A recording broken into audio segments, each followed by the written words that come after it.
Welcome back class. आज का हमारा टॉपिक है क्लास 10th का मैथ्स का, जो है कोऑर्डिनेट ज्योमेट्री। आज हम कोऑर्डिनेट ज्योमेट्री करेंगे, जो एक इम्पॉर्टेंट चैप्टर है। तो सबसे पहले हम एक बेसिक चीज़ कर लेते हैं जो हमें पता होनी चाहिए। हमें पता है ये जो क्वाड्रेंट है ना, ये चारों क्वाड्रेंट्स हैं हमारे, ठीक है। आप सबको पता है कि ये पॉजिटिव है ना, और ये भी पॉजिटिव होता है। यहाँ पे ये नेगेटिव हो जाता है और यहाँ पे ये नेगेटिव हो जाता है, राइट। ये नेगेटिव है नीचे वाला, ऊपर वाला राइट वाला ही पॉजिटिव रहता है। तो आपको पता है ये जो हमारा होता है ये होता है फर्स्ट क्वाड्रेंट। फर्स्ट क्वाड्रेंट में दोनों पॉजिटिव है। फर्स्ट क्वाड्रेंट में क्या क्या आ रहा है, के आ रहा है और एक ये आ रहा है, और आपको पता है दोनों पॉजिटिव होते हैं। तो फर्स्ट क्वाड्रेंट में दोनों क्या है, पॉजिटिव है। फिर ये हमारा है सेकेंड क्वाड्रेंट। सेकेंड क्वाड्रेंट में क्या दिख रहा है आपको, कुछ लर्न करने की, कुछ रटने की ज़रूरत नहीं है, आपको ये चीज़ पहले से ही पता है। तो यहाँ पे ये पॉजिटिव है और ये नेगेटिव है, राइट। तो यहाँ पे सेकेंड क्वाड्रेंट में क्या है, नेगेटिव एंड पॉजिटिव, ठीक है। अब ये हमारा थर्ड क्वाड्रेंट हुआ।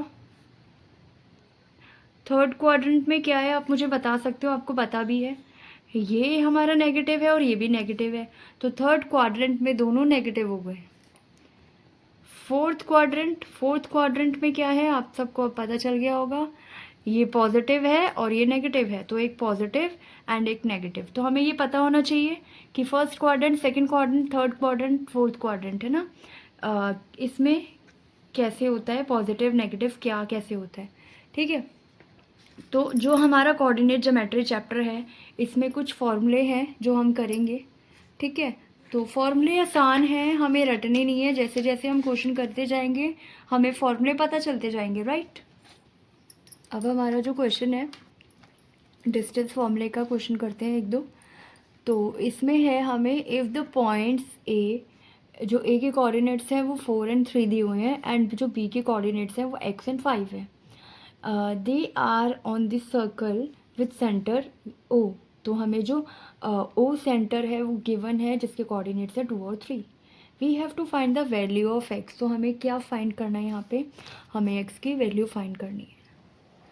तो एक ऐसे ही मैंने रैंडमली सर्कल ड्रॉ कर दिया। O is the centre of the circle is given in the question, है ना। तो ये हो गया 2 3। ए के कोऑर्डिनेट्स दिए हुए हैं एंड बी के कोऑर्डिनेट्स। ए के कोऑर्डिनेट्स है 4,3, बी के कोऑर्डिनेट्स हैं x,5, right.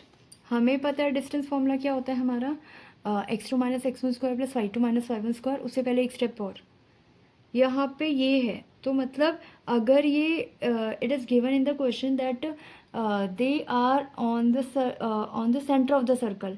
Centre of circle पे है, मतलब ये चीज़ दोनों बराबर होगी, है ना। तो इसका मतलब है जो ओ ए है वो बराबर होगा ओ बी के, है ना। तो अब हमें डिस्टेंस निकालना है O B. Distance of O A is equals to distance of O B, है ना। आज की क्लास में हमने डिस्टेंस फार्मूला ही किया था, कर रहे हैं। डिस्टेंस फार्मूला क्या होता है, x2 ओ ए का डिस्टेंस निकाल रहे हैं, right. x2 minus x1 square plus y2 minus y1 square equal होगा डिस्टेंस ऑफ ओ बी के। तो ओ बी का जो डिस्टेंस हो जाएगा वो कितना होगा, x2 minus x1 square plus y2 minus y1 square, है ना। अब ओ ए है तो यहाँ पे आप गड़बड़ कर सकते हो, इसको ले सकते हो आप, इसको x1 ले लोगे, इसको x2 ले लोगे तो गड़बड़ हो जाएगी। यहाँ पे अपने लिए एक ईजी सी छोटी सी लाइन सेगमेंट ड्रॉ कर लो। ओ के कोऑर्डिनेट्स यहाँ लिख लिए, है ना।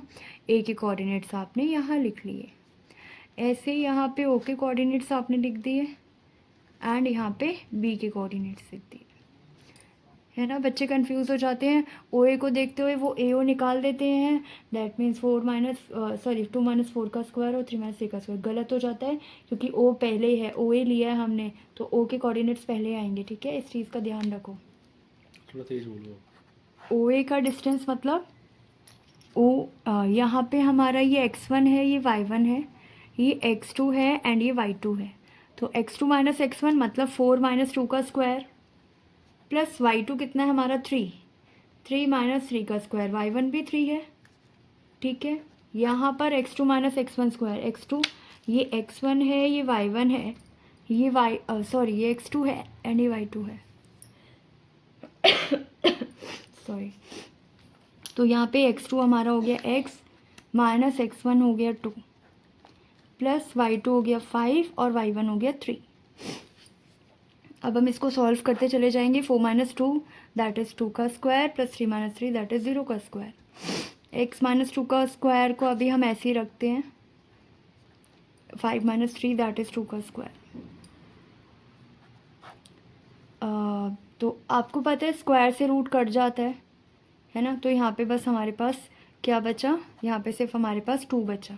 मैंने स्क्वायर से रूट काट दिया, 2 का स्क्वायर था ना, मैं इसको 4 कर देती, रूट 4 कर देती, तभी भी आंसर हमारा 2 ही आता है ना। तो 0 का स्क्वायर 0 होता है ना। मैं उस मेथड से भी बता सकती हूँ जो आपको ईजी लग रहा है। देखो हमारे पास √2 का स्क्वायर था और 0 का स्क्वायर था। 0 का स्क्वायर 0 ही रहेगा है ना। √2 का स्क्वायर 4 हो गया। अब मैं 4 को रूट से बाहर लाती हूँ तभी भी वो 2 हो जाएगा, क्योंकि 2 का स्क्वायर 4 होता है। उससे भी आंसर सेम ही आ रहा है, ठीक है। यहाँ पे इज इक्वल्स टू को साइन आना है। अब यहाँ पे क्या है, x माइनस 2 का स्क्वायर ऐसे ही रख लेते हैं हम, और यहाँ पे जो 2 का स्क्वायर है वो है, यहाँ पे भी हम स्क्वायर से रूट कट कर रहे हैं, तो मेरे पास बचा x minus 2 plus 2, right. Square से रूट कट कर दिया मैंने दोबारा से। अब यहाँ पे x माइनस 2 प्लस 2 ही है। यहाँ पे इक्वेट करेंगे हम इसको, यहाँ पे 2 है, ये 2 अगर हम इज इक्वल्स टू के इधर ले जाएंगे तो माइनस हो जाएगा। तो मैं दोबारा एक बार नीट एंड क्लीन से लिख देती हूँ। जो OA का डिस्टेंस था वो 2 आया है ना। जो OB का डिस्टेंस है वो आया x माइनस 2 प्लस 2। ये क्रॉस कैंसिल हो जाएंगे। कैंसिल कैसे होंगे ये समझ नहीं आता, तो मैं आपको ये समझा देती हूँ कि ये कैसे कट रहे हैं, है ना। 2 यहीं पर है, ये इज इक्वल्स टू के इधर जाएगा, यहाँ प्लस है, यहाँ के माइनस हो जाएगा, साइन चेंज हो जाते हैं। ये अपने यहीं पर है, इज इक्वल्स टू के इधर ही है, इसका साइन कोई चेंज नहीं होगा। ये 0 हो गया, ये x माइनस 2 हो गया। अब हमारे पास ये बचा x minus 2 is equals to 0 के बराबर रखेंगे हम इसको, तो x2 यहाँ पे जाएगा, साइन चेंज कर लेगा। Therefore the required value of x is 2, ठीक है। तो हमारा डिस्टेंस फॉर्मूला क्या था आज का? डिस्टेंस फॉर्मूला था हमारा x2 minus x1 square plus y2 minus y1 square, ठीक है। आज हमने डिस्टेंस फॉर्मूला किया, तो आज की क्लास के लिए इतना ही है। नेक्स्ट क्लास में हम नेक्स्ट फॉर्मूला करेंगे। आपको कोई प्रॉब्लम है डिस्टेंस फॉर्मूले से रिलेटेड किसी क्वेश्चन में NCERT के या NCERT के किसी एग्जाम्पल में, तो आप मुझे कमेंट कर सकते हैं, मैं आपको समझा दूँगी। तब तक के लिए बाय बाय, टेक केयर।